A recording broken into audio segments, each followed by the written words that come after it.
The following is a live sports event featuring the Abernathy Antelopes or Lady Lopes and is under the direction of AA Sports Properties in partnership with Abernathy AISD.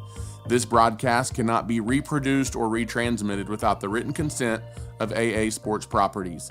Tonight's broadcast is made possible by the support of our generous sponsors: MC Master Roofing and Construction, South Plains Auto Ranch, First State Bank, Nutrient Ag Solutions, Abernathy First Baptist Church, Storm Guard, Clark Riley Insurance, Able Funeral Home and Flower Shop, Plains Land Bank, JC Refrigeration, Spradlin Spray Service, Vista Bank, Lambert Insurance, The Junkin Farmers Market, Ty Horsford Realtor, and DB Media. Buckle up and enjoy all of the exciting action with the Abernathy Antelopes and Lady Lopes.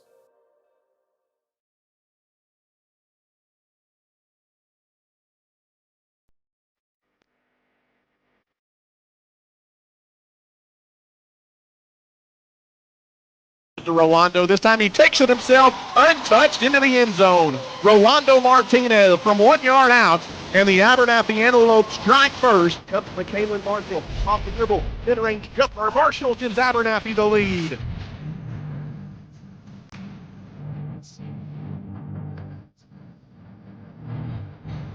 Now he hands it to Rolando. Burst of speed up the middle.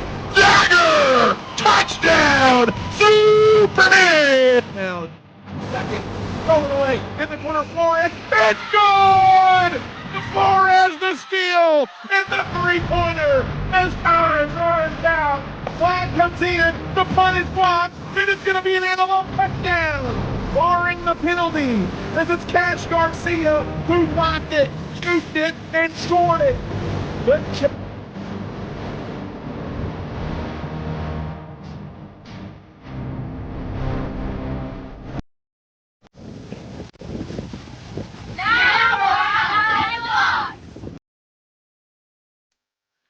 And here we are. Good evening, Abernathy, Texas, and good evening, fans of the Abernathy Antelopes and Lady Lopes. Welcome inside another edition of Outside the Box.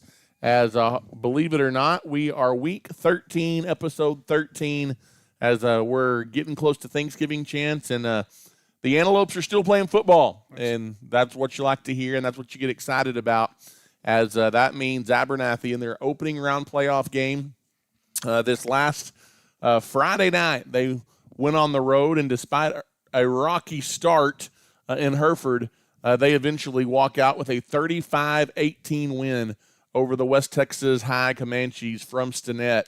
And just an all-around good performance, Chance. Outside of the start that had you and I both going, uh-oh. I think it was everybody was going, uh-oh. Yeah, and then Abernathy kind of settles in, and good things started happening. Yeah, they definitely did. And you kind of said it, Ty. It's almost Thanksgiving. I know as a football coach, I think your number one goal is, win a lot of district ball games, then play to Thanksgiving. And it's like, if you get to Thanksgiving, let's play football in December. Yep. And I think that's something that these Antelopes are kind of pushing towards. And, that game on Friday, we were tested early. You come in, West Texas we receive the ball. They get the early interception on Jagger. And then they really just dominated. They had the ball basically the entire first quarter and go in, punch it in, and get 6 points in very, very almost nonchalant fashion, Ty. Mm-hmm. Just a lot of Cade winners and just kind of. And early on, especially, he was as advertised. Oh, he was. And I think that's what kind of got us, because that was kind of the key to the game. It was more so of, can you contain him? Can you stop him? And early on, it looked like, he is advertised, and we may not be able to stop him at all. But, they knocked us in the mouth, and the Antelope defense definitely answered back. Yeah, they did. As you fall down 6-0, and like you said, you had the ball very little in that first quarter, and everything was just kind of dead, and you didn't really feel good about things until in that second quarter early on, Rolando Martinez got free for a 38-yard touchdown run up the middle, kind of followed the left tackle there, and that really just kind of seemed to open things up really offensively and defensively a little bit. For the Antelopes, Colt Micheletti, he also scored a second quarter touchdown, and Abernathy was able to take a 13-6 lead into the break. And Chance, I think what you saw Abernathy do a really, really good job of was obviously your workhorse is Rolando, is number 22. He's your leader. He's going to carry the workload.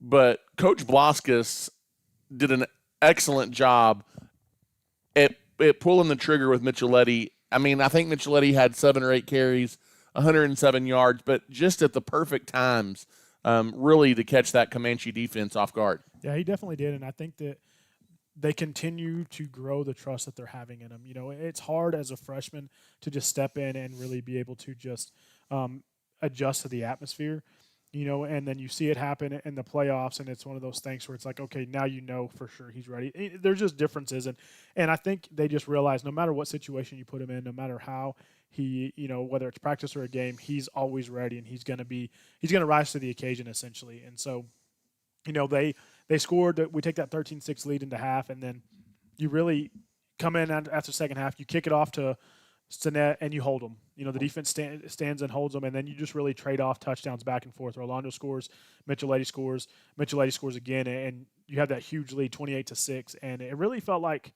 the game was ours to lose essentially at that point.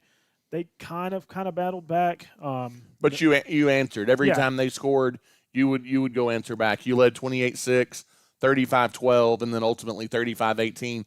Really, you felt like after about midway in the third quarter, you really felt like you were in pretty much control of the ball game, and you just kind of cruised at that point.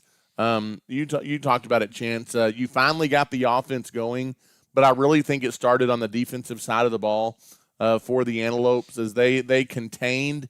And when you've got a guy like Cade Winters, you don't have to stop him. You have to contain him. Mm-hmm. And I feel like the Antelopes did a really, really good job of that as they really, like you said, until the couple of late touchdowns, they were really held scoreless for a big middle chunk of the ball game. You have Rolando Martinez, Chance, 207 yards. He goes over 200 yards again, rushing on 23 carries, 2 touchdowns. Micheletti had the 107 on 8 carries and 3 scores. You made note of it offensively and defensively up front. Abernathy wins the game in the trenches. And WT was big. Yeah. They had some big boys up front. They did. And I think, you know, usually Rolando's going to have between 15 and 20 carries. Micheletti typically hasn't had that many, but that's what was working for us. Not that we wanted to be one-dimensional, but we were taking what they were giving us. And so you had the 1 interception from Jagger, but we really only threw the ball for just under 40 yards, and we had 330 yards of total offense. And so that just goes to show you that, you know, the play calling kind of said, okay, hey, this is what they're giving us. We're dominating the line of scrimmage. There's no reason to try to risk a turnover, putting the ball in the air. And that's not saying that we didn't trust Jagger or we didn't trust him. But as a coach, you have to realize, okay, what's going to put us in the best position to win the game? And that's kind of what we ran with. And so, I like I said, that thunder and lightning mixture, Rolando being the workhorse, and then you get that burst of speed and that quickness from Micheletti. It's a great combo for sure. And it's another standout performance on defense from Carson Curry as just kind of becomes the norm. He leads your team in tackles, 13 tackles added to his tally on Friday night. Aaron Russum had himself an interception. We've already mentioned that defensive front for Abernathy really did a good job at helping contain Winters. And Chance, we talked about it, and it didn't really come into a factor in the game because you ended up with a comfortable lead. Your PAT, your extra point game was a little stronger, and that was highlighted by the pass to Kelton Carver. Got himself, and I've never seen a kid make such an effort to get in the end zone on a 2-point conversion. He wanted it. He was destined for that 2-point conversion. And then, you know, you had the one with Curry. Yep. He got in, but it got called back. The thing that I did like, though, Ty, he gets called back. You line up and you kick the extra point. And it wasn't a short one. You know, because, you know, you got that penalty yards. And it was more of a short field goal. Yeah, Jagger didn't waver. He went up there and booted it right through, and it probably would have been good from even further back. And so just the fact that there was a little bit more confidence from there, you can tell Jagger a little bit more practicing and then them mixing in those unique 2-point conversion plays that may come into factor later on when you do need the 2 points, but just knowing that we have that opportunity, we have some, you know, plays in the book that can get us those 2 points when we need them for sure. And we had the Dave Campbell's celebrity in the house. Matt Stepp was at our game on Friday night, and as a result, seeing Colt Micheletti in person, the freshman Colt was able to earn Dave Campbell's or Matt Stepp's. He got that dog in him award for the by-district round of the playoffs, and so a good accolade for him, for sure, and well-deserved for the freshman. And so, Chance, when you kind of take a look at, and I'm glad we can still talk about this because Abernathy's still a part of the equation, kind of the recap of how the by-district round went and what we're looking ahead to in the area round. But you have districts 1 and 2. They kind of split. They were sort of chalk, if you will. Yeah. Top 2 seeds from both districts beat the 3 and 4 seeds from the other districts. The question mark that was District 3 was answered. It was answered as all 4 teams from Region 4 beat all 4 teams from Region 3. And then looking at some of these scores, you had Sunray all over Olton, 41-0. That game was on Thursday, and Chance at halftime it was just 7-0. Yeah, but it was close. But Sunray was able to pull away from the Olton Mustangs. Holly all over Ozona, 57-21. And so that sets up an area round matchup Friday at 8 at Lubbock Cooper Liberty. And it's going to be the Sunray Bobcats and the Holly Bearcats. And that you've got some really high-profile second-round matchups. Oh, yeah. And this is one of them. It's not just one of them, but just our region is kind of high-profile. You know, listening to some things from Dave Campbell's throughout the week and even throughout the season, you know, it's really a Region 1 or Region 4 ball game. You know, Region 1 has your Sunray, who's at 3, Stanford's at number 1, Holly's at 8, and Panhandle's at 7. So you got 4 of the top 10 teams in this region. And then really the other heavy part of the region is in District 4 with your Masons, your Refugios, those type of teams. But they're not really facing each other yet. Yep. We're getting those top 10 matchups this week, second round of the playoffs. And that's just kind of how the cards laid out. And so you can call it chalk if you want, but at the end of the day, it's pretty cool to get some of those games early on and for those teams to get tested versus one another. You know, and then you also have the big deal that everyone's kind of talked about. They talked about it last year. You got Armando Lujan from Sunray kind of chasing history. If he plays probably 2 more games, he's going to be the Texas, you know, high school leader in passing yards, and it's going to be 13,000 plus.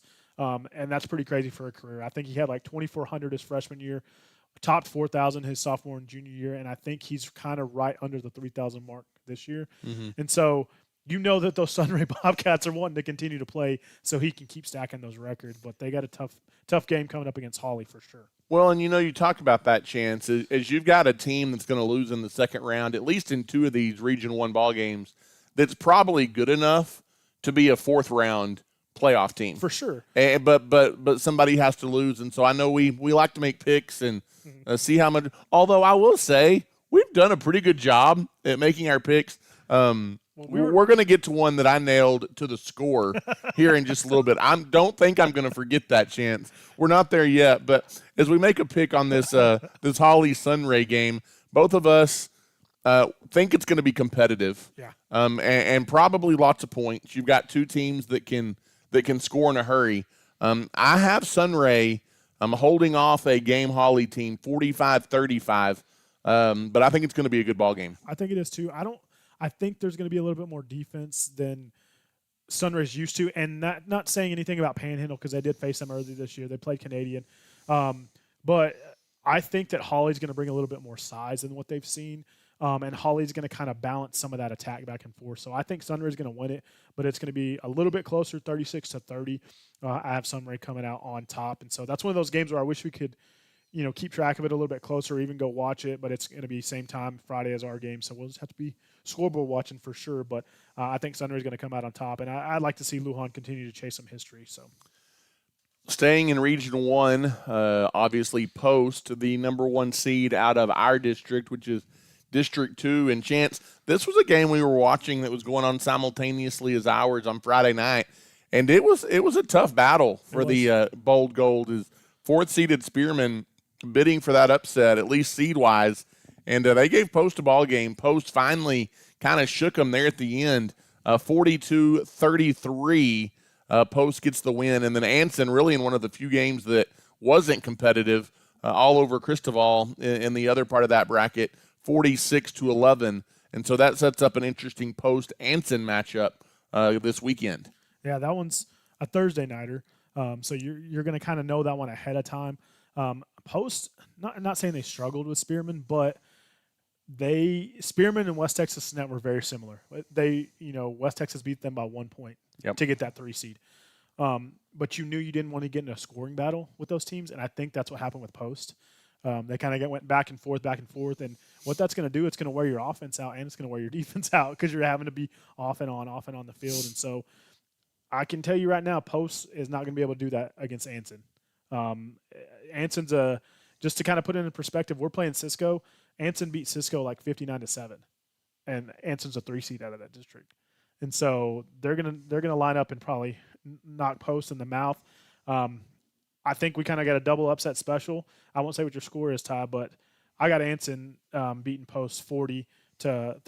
I think it's going to be kind of high scoring because Post is going to kind of rally off some points, but Anson scored a lot of points this year as well. So not a huge upset, but it is a 3 versus a 1. So I think it's going to be an upset in this district on a Thursday night. That kind of factors into it as well. I Short agree. Week of practice. Yeah, absolutely. And again, I'm not going to be shocked at all if Post wins this game. No. I think Post is capable of winning, but I'm with you on the double upset special chances.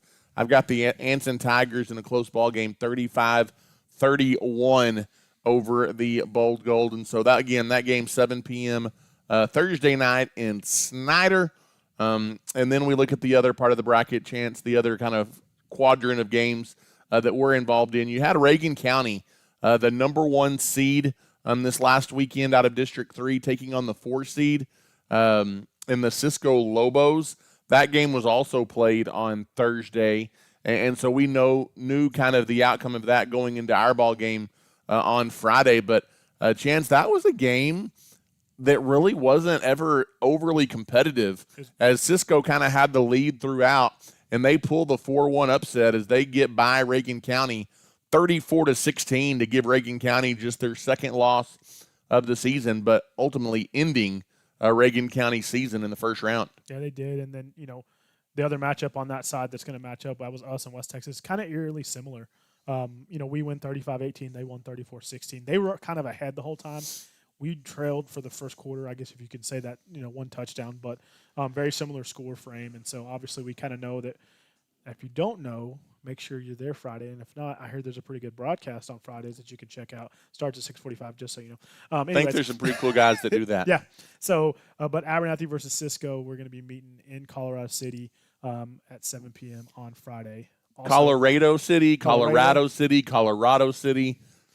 Maybe I'm just going to call it C-City. Yes, sir. Why not? And I'll throw this out there, and I'm going to do another reminder later. If you don't have your tickets, you have to purchase them online, just so you know. They're not selling them at the gate. Yep, absolutely. And so we'll make picks on that one later in the show. We'll make you hold off on that one. Bottom part of the bracket, Stanford, the number 1 team in the state. They had little trouble with the Sonora Broncos in the first round as they, as expected, get a 45-8 win. And then, Chance, the game that I predicted to the score last week. You did. And this actually was a game that was close and competitive early on, really through 2.5 quarters. But really, it was the Panhandle Panthers flexing their muscles late against New Home, 42-21. The Panthers earned the by-district playoff win. Yeah, they definitely did, and you I'll give it to you. You picked it to the score, Ty. I will say this, though. I was only 3 points off of our score. You were close, too. I picked us 34-20, and we won 35-18. There you go. There you go. But, no, yeah, that was a good pick for sure, and we knew New Home hung in there. When it was 21-21, I was nudging you thinking, Ty. Here we go. New Home may get it. But that just goes to show you that New Home team, I'll give them credit. Their quarterback and their skill players are great. They just didn't have a lot of size up front, and that's essentially what hurt them against us, against Post, and essentially that's what ended up hurting them in the playoffs and against Panhandle, because Panhandle's a team that they line up and they're going to run the ball, and their quarterback's he's a big boy. He can run, and so that's the Thursday game, Ty. Yep, absolutely, and that sets up another one of those sexy second round matchups, if you will. Yep. Highly touted teams that are probably good enough to be in the fourth round or beyond to win the region. Two top 10 teams. You've got number 1 and I believe number 7. 7 or 8, I can't remember. Yeah, number 1 Stanford and number 7 Panhandle in the area around Thursday night, 7 at Lubbock Cooper Liberty. Liberty is getting some good football this weekend being played at their stadium. And Chance, I may have to go out there tomorrow. Absolutely. You and I both think this one's going to be a good ball game. I do. I think it's going to be tight throughout the whole game. I think Stanford's size and really their depth, I feel like, just from what I've seen, may outpace Panhandle. I think Stanford's going to come out on top 40-34. Another thing that I think is they're going to be a little bit more rested, not coming off of a battle like Panhandle had this last week. So they may be a little bit more rested. There is possibility for upset. I could see it going both ways, especially with it being a Thursday tie, but upset of the week. That's you're calling it. You're calling it. Number 1 team in the state goes down in the area round as I've got Panhandle, the Panthers, a 35-34 stunner over the Stanford Bulldogs. It could happen. And it could also be a blowout one way or the other. It could who knows? I don't think Panhandle will blow them out. If Panhandle wins, it's close. Yeah, I think that all these games, and this is just me, everyone's high on Region 1. I think Post and Abernathy are the sleepers for sure that's left. Mm-hmm. And I think Abernathy's probably the bottom of that because Post is undefeated essentially. Right. And so, but what I feel and think and what I've seen and just watching things, I think we should have beat Post.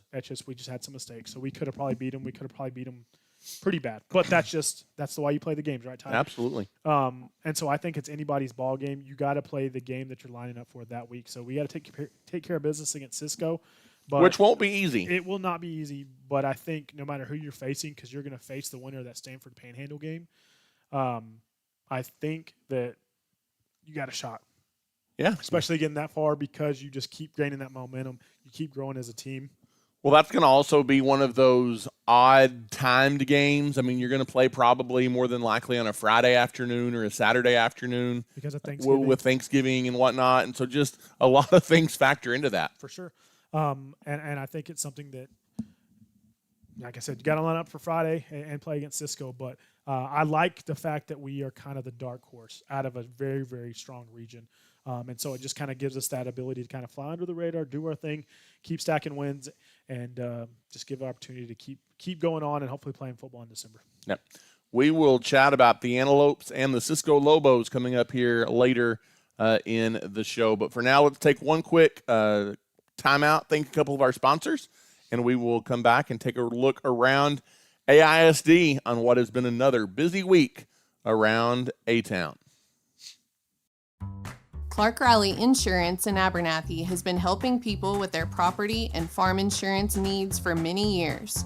When it comes to insurance, you want to rest easy knowing you have a good rate with good coverage, and at Clark Riley Insurance, we can offer that peace of mind. We are proud to be locally owned and operated and offer a variety of insurance options to meet your needs. Give us a call today or visit us on the West Service Road in Abernathy. We are longtime supporters of the Antelopes and Lady Lopes. Are you looking for a new ride? Look no further than the South Plains Auto Ranch in Abernathy. We offer in-house financing and offer a wide selection of used cars. If we don't have what you need, we will help you find it. When buying a vehicle, you want local people you can trust, and that's exactly what you'll find at the South Plains Auto Ranch in Abernathy. Located on the south end of town between the West Service Road and Avenue D, we are your used car one-stop shop. Give us a call today at 298-2200. And as always, we are a proud supporter of the Antelopes and Lady Lopes. And welcome back to Outside the Box. And Ty, we're going to take a look around AISD. As you said, busy as always. A lot of things happening. It's round ball season, Ty, for this junior high for group. Everybody except for the football team. And let's hope it stays that way for a few more weeks. Not that we don't like basketball, but it's still football season. So, but junior high, they finished up football. They've kind of hopped full-fledged into basketball. The 7th and 8th grade girls had their opener against New Home last Thursday. The 7th grade girls win in a dominating fashion. The 8th grade girls dropped their home opener in a close one to New Home. It was pretty close back and forth, and New Home kind of pulled away towards the end of the game. And then they followed that up this past Tuesday. They headed to New Deal and both 7th and 8th grade dropped to New Deal. And I'll tell you this, Ty, those New Deal girls, they had a lot of girls on the bench. They also had B teams, which is super surprising. But the 7th grade girls and the 8th grade girls, no lie, they each had girls that were at least 5'10", and the 8th grade had a girl that was almost 6 foot. That's pretty big for a junior high. No doubt. And so, but they were very well coached. And so our girls battled, but they ended up dropping both of them to New Deal. The 7th and 8th grade boys also were in New Deal on Tuesday, and they had their district opener at New Deal. The 7th grade boys you would have thought they'd been playing basketball all season. They won 58-6. Let's just put it that way. Big games from Jody Smith, and I think he was their high point. Archie Magianis, Maddox Waldrop, Eli Kimba. They all just really kind of went off. I don't think the other team scored until right before halftime. I think they only hit 2 3-pointers. But just very, very dominant fashion. Those boys like basketball, and you could definitely tell, and they played very hard out there. The 8th grade boys, they were without a couple guys, but they played a tight game. It was about a 2 or 3 4-point ball game the entire game, and then the New Deal boys kind of pulled away from them at the end. But it was a great game. I caught a little bit of it. I was watching my daughters play the 8th grade girls, but I caught a little bit of it, and I saw some highlight plays from Kingston Awful. So, hey, they only had a week of practice, so district rolls on. They're going to have more games, but tough start to the season for some of these teams. But those 7th grade boys, man, they looked good. That's awesome. I mean, and I'm not going to harp on it, but I will say, and I don't know that I've ever seen this before, and I don't like it. When you're talking about the 7th and 8th grade girls playing New Home there to open the season, what New Home and I didn't even know that you could do this within the rules or whatever, but basically they take their 7th and 8th graders, they put them together in a pot, they come up with an A team and a B team. The A team plays the opponent's 8th grade team, the B team plays the opponent's 7th grade team. And so I don't know how I feel about that, but that's what they do. For as far as reporting the facts go.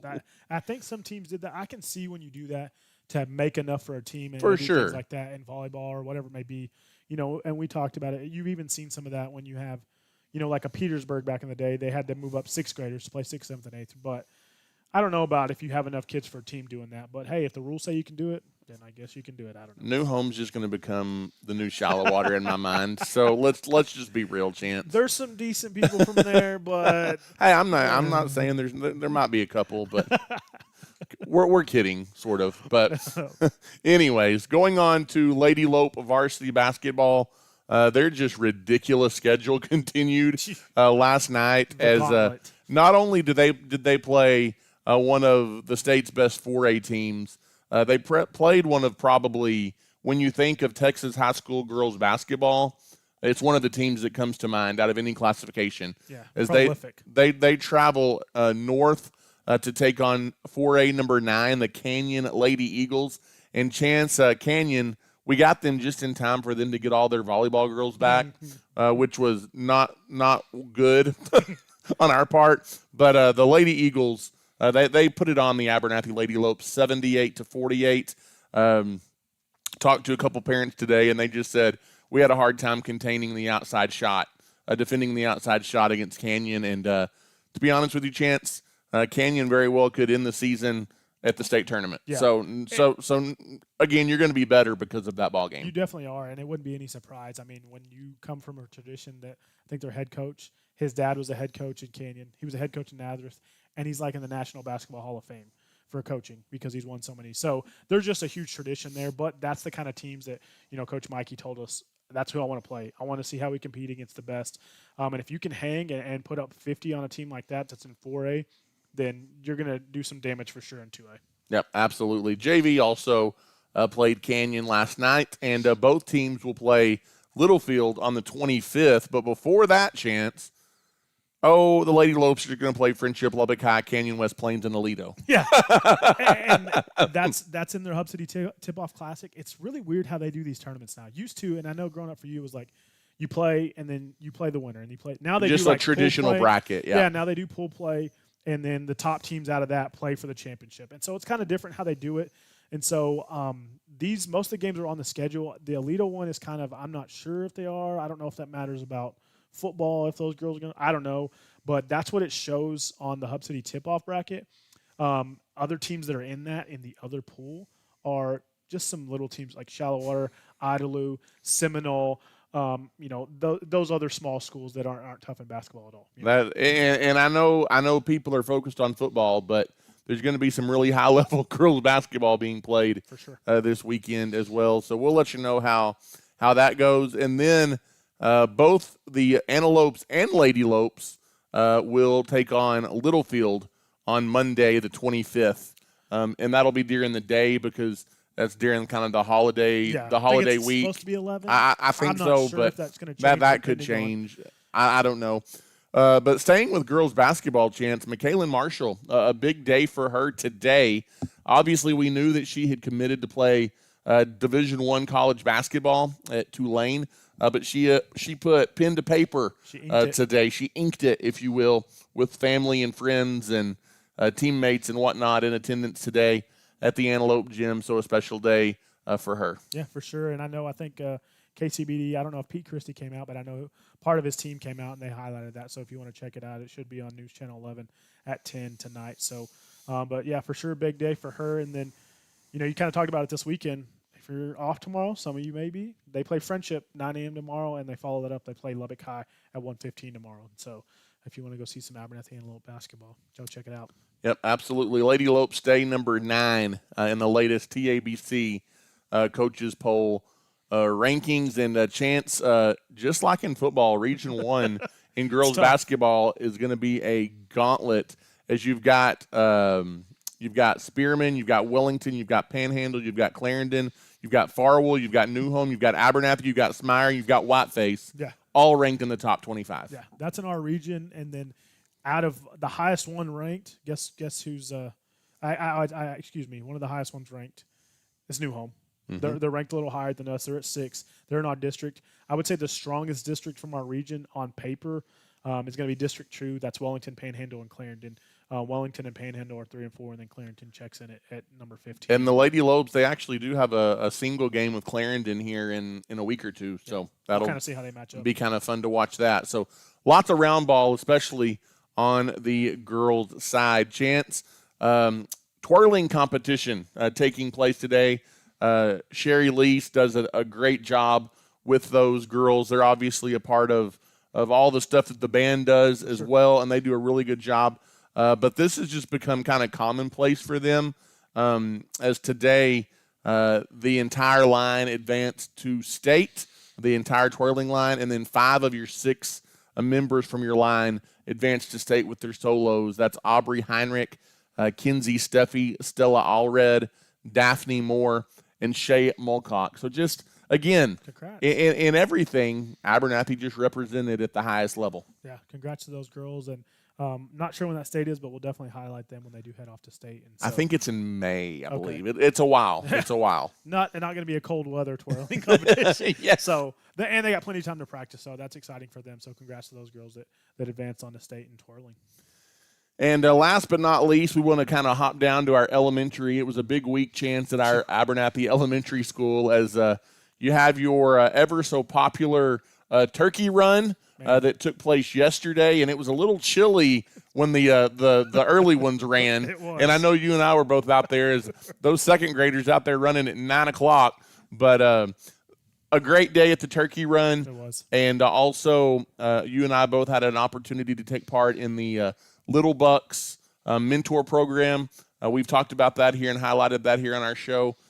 We had a Thanksgiving lunch for those students and their families, and we're going to talk about some of that stuff, but we compiled some pictures for just kind of your viewing pleasure on kind of the week that was at Abernathy Elementary. And so let's roll that for you, and then we can kind of come back and chat about it for a minute.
Lots of fun, Chance, this last week.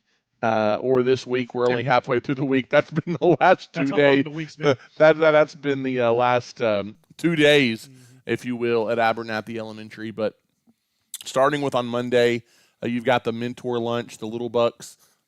Just love everything about Little Bucks. It's such an awesome thing that Miss Maggie Giannis at the elementary kind of helped kickstart, along with you, Chance. You're a big part of that as well. But just a good time of fellowship and fun, and just getting to hang out with those students and some of their families. Yeah, for sure. It was exciting. It was exciting to kind of have those parents come in and see how we interact with the boys, and just kind of get to visit with them and talk with them, and just talk about kind of what we're trying to instill in them and what the program means, and how we get as much out of the program spending those time with those boys. And then, one of my bucks, he was kind of sad, and I told him, I said, "What's up, buddy?" And he was like, "Is this the last time I'm going to see you?" Aww. And I said, "No, buddy, this is just, we're doing this thank you." And he thought it was like a send-off luncheon. And I said, "No, buddy, this is just so we can do something nice for your parents, mom and dad, or whoever it may be, grandparents." And when I told him that, he was super excited. He was like, "Are we going to do something fun for Christmas too?" And I was like,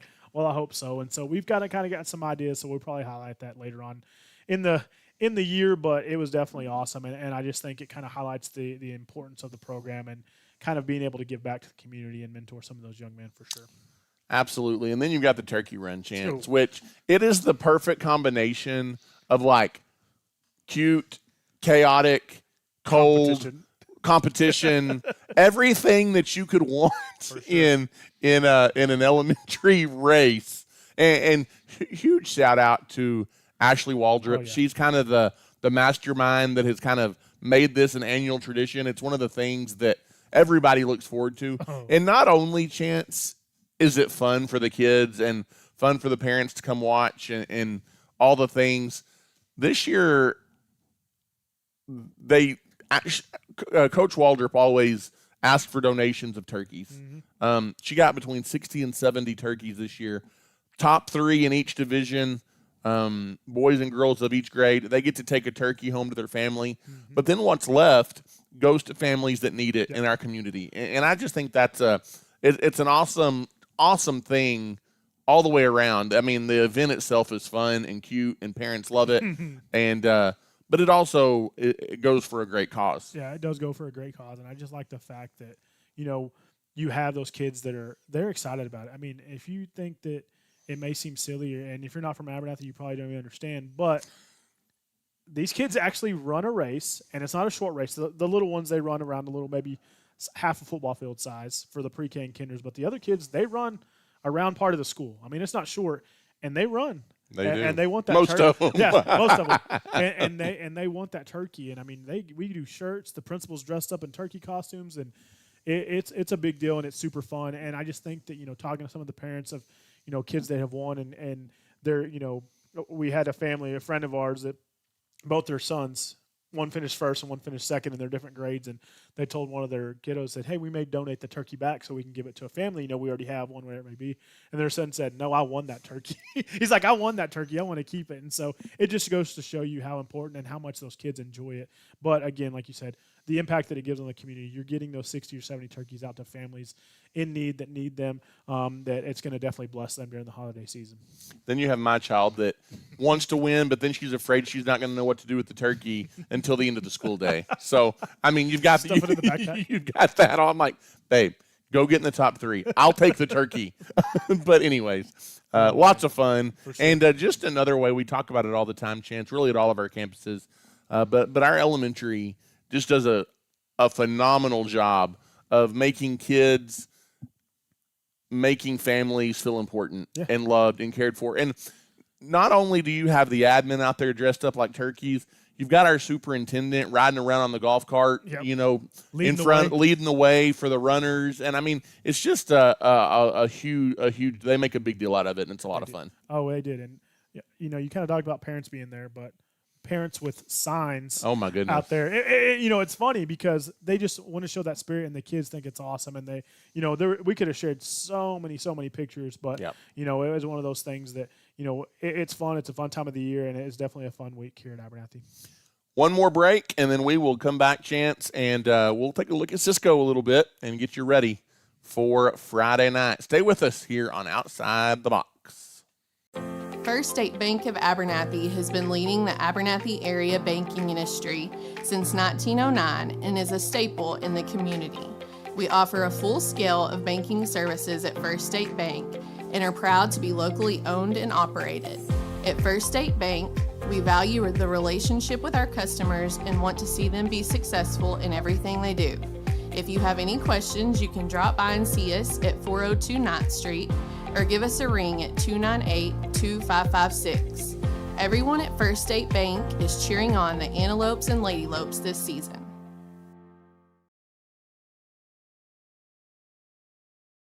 At Abernathy's First Baptist Church, our mission is to love God, love people, and tell the world. Our pastor is Damon Pierce, and we want you to know that you're always welcome at Abernathy's First Baptist Church. We meet for Sunday school on Sunday mornings at 9:30, followed by our worship service at 10:45. We offer kids and youth activities every Wednesday night beginning at 6 p.m. Come as you are and join us this Sunday. We'd love to see you. We are praying the Antelopes and Lady Lopes have a successful and safe school year.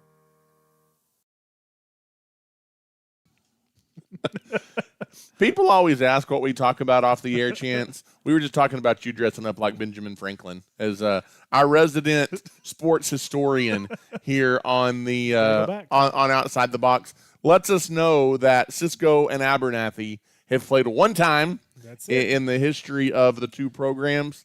And it was the third round of the 2013 playoffs. Cisco went on to a perfect season that year, won the 2A state championship, and knocked off Abernathy 41-14 in the third round of the playoffs. And I remember that game being played at Snyder. Yep, it was. This week's game is not at Snyder. You were correct. It is at Colorado City. And we will be out in the elements with you guys. So come see us. Come say hi. We're going to have lots of fun on Friday night. Coffee, Snuggies, anything like that. Hey, isn't it supposed to be actually pretty nice Friday? It is supposed to be, but once that sun goes down and if the wind's howling even a little bit, it definitely makes it a little chilly, but we will be out in the elements. So. But in all seriousness, Chance, District 4, which obviously Cisco, you could easily look at their number 4 seed and think, oh, well, we got this in the bag. Not necessarily the case. District 4, much like District 1, I mean, when you're in in a district with the likes of Stamford and Hawley and Anson, sometimes you are a good football team and you finish 4th, and that was the case this year with Cisco. And Chance, it's a team that knows how to win football games. They've won lots of games, lots of tradition, 5 times in the 2A state championship in the last 20 years. That's pretty impressive. They only won once. That was in 2013 when they beat Abernathy. But I'm just saying, they've been there 5 times, so they know what it takes to win. And I think that's something that you kind of got to factor in. They were kind of on a roll. I think the coach that they had that took them to most of those state championships in that 20-year time frame, I think he left in 2019, Ty, and I think they've kind of been building that program back up. But when you look at it, and this is kind of how I kind of think about things. So 2013, most of those kids that are in high school now were probably kindergartners, first, second graders. Mm-hmm. So they probably remember, man, that was a big deal. Yeah. If they went to Cisco at that time. But, and that's how some of those things start. You kind of spark some of those memories and really kind of start looking and say, okay, I want to be remembered as that team. And so, but hopefully they're not remembered. Hopefully they're remembered as, remember we went to the second round, we got beat by Abernathy. That's how we hope they remember that. In the second ever meeting? Yeah, exactly. Cisco comes in at 7-4 overall. They went 2-3 in district, which those 3 losses again to the highly ranked teams in that district. They lost their opening game of the season to Clyde, 43-42, and then they kind of went on a little bit of a winning streak before those losses they had in district play. And really, they weren't close. Their losses to Stamford, Hawley, and Anson were not close. 41-14 Stamford, 41-0 Hawley, and 59-14 Anson. So they're a team that lost lopsidedly to that tough competition in District 4. But then they come in the playoffs and they beat the 9-1 Reagan County Owls pretty handedly. Yeah, they did. You know, Ty, what was crazy to me, and this is kind of why, matchups matter. They get beat 41-14 by Stanford, who's the number 1 team in the state, and they get beat 41-0 against Holly, who's ranked as well. And then Anson actually puts up more points on them, which was the third place team in which that was district. the third place team. But it just goes to show you, matchup matters because Anson gets beat by Stanford and Holly pretty handily. So it's just kind of funny how those games and what the style of play is and things like that can matter. But again, you're coming up against a Cisco team who's going to be pretty tough no matter how you kind of slice the pie. They average about 226 yards passing or rushing, and then 110 yards passing. Ty, they like to run the ball.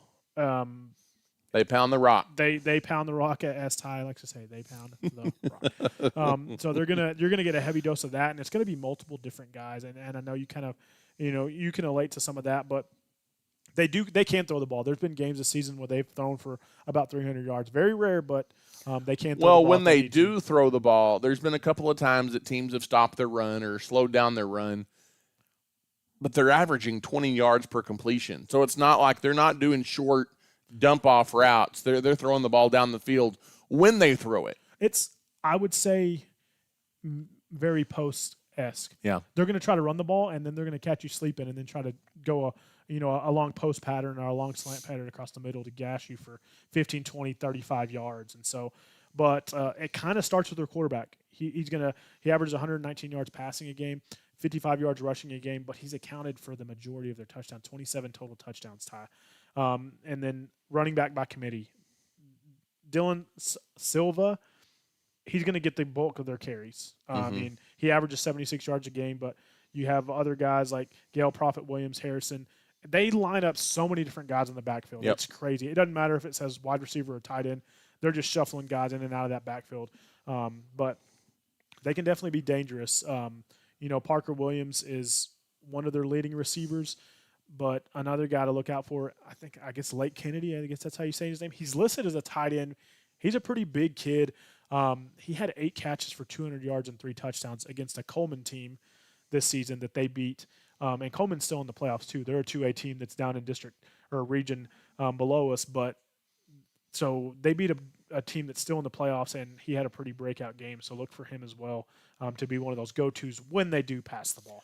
I think maybe the most impressive stat about them, Chance, is that as good of a rushing team as they are, no one averages over 76 yards a game in rushing in Silva. You've got 5 averaging at least 30 yards a game on the ground. So like you said, they mix it up really, really well. When you take a look at keys to this ball game, Chance, oddly enough, and this is one of my keys to the game, I think you've got to defend the pass.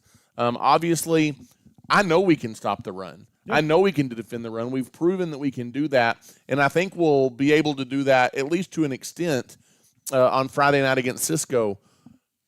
If Cisco does their homework, and if Cisco watches game film from the West Texas ball game, especially late in the game. Yeah. Late in the game, the only success outside the first quarter that West Texas had on offense was throwing the ball. Yeah. And they got in the end zone 2 or 3 times there in the fourth quarter and late in that ball game through the air.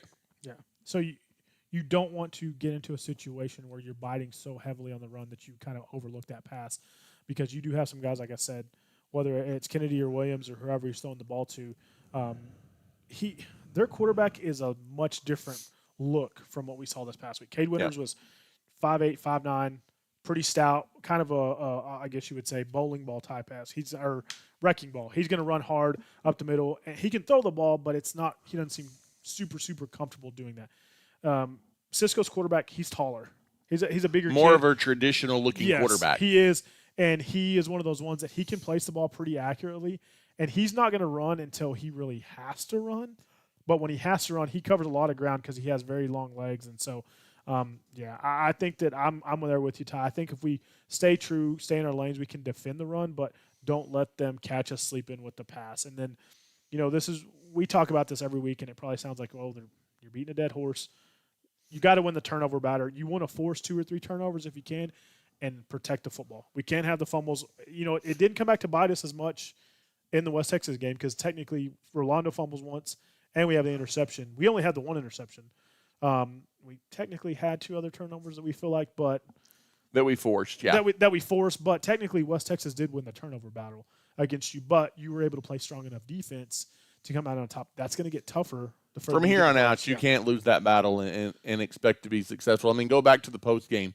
You turned the ball over 5 times in that ball game, and that's why you lost the football game. Yeah. So, I mean, that's just case in point. And you lose by 8 points. Yeah, absolutely. And so, missed opportunities and things like that. I think that if we can focus offensively on the fact that we have to still be able to throw the ball. We didn't have to do that this past week, Ty, because the run was working so well. If the run's working, well, great. But if they start to kind of give us a push up front, Rolando's not being able to find a crease, Colt's not able to get to the edge, you're going to have to be able to trust Jagger. You've been able to throughout the season. I'm not saying we can't.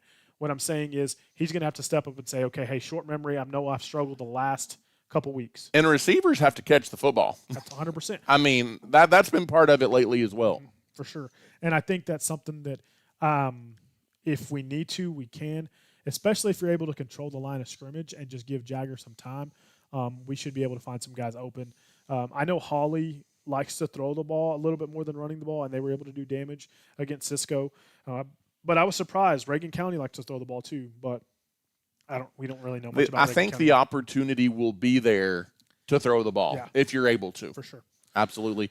And obviously your thrower is going to be Jagger. Yep. However, and I've been super impressed with Bloskus on the offensive play calling this season. I think he's been a huge part of your success and working in some different looks. And, I mean, I use the word trickery carefully because it is kind of trickery, but it's also kind of just giving them a different look, giving the defense a different look. And I know you threw this one in there, Chance, but Colt Micheletti used to playing quarterback on the JV. He's so has for 3 years. You might can run a play or two that allows him the chance to throw it as well.